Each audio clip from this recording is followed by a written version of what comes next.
কাঠুরে বনাম শিয়াল। একবার এক খেক শিয়াল শিকারীদের তাড়া খেয়ে ছুটতে ছুটতে সামনে এক কাঠুরেকে দেখতে পেয়ে বলল, ভাই, আমায় একটু লুকানোর জায়গা দেবে?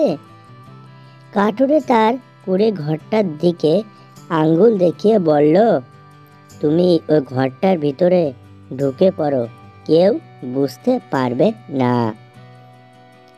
কিছুক্ষণ পরেই শিকারীদের দল সেখানে এসে হাজির হলো।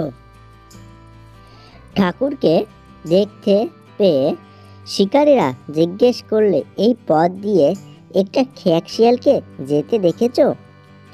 উত্তরে কাঠুরে বলল, কই না তো, কিন্তু সঙ্গে সঙ্গে সে ইশারা করে শিকারীদের সেই কুঁড়ে ঘরটা দেখিয়ে দিল।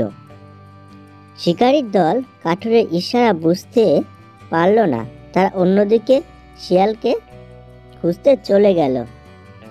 শিকারীরা চলে যেতেই শিয়াল কাঠুরের সেই কুঁড়ে ঘর থেকে কোনো কিছুই না বলেই চলে যাচ্ছিল। কাঠুরে তখন শিয়ালকে ডেকে বলল, তুমি তো আচ্ছা বেঈমান, আমার জন্য তুমি প্রাণে বেঁচে গেলে, অথচ যাওয়ার আগে আমাকে ধন্যবাদ জানিয়ে যাবার প্রয়োজন মনে করলে না।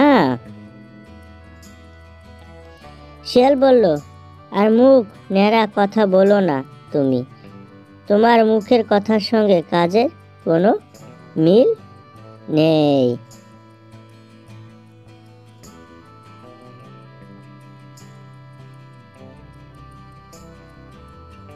উপদেশ: কাজেই মানুষের সত্যিকারের পরিচয় পাওয়া যায়।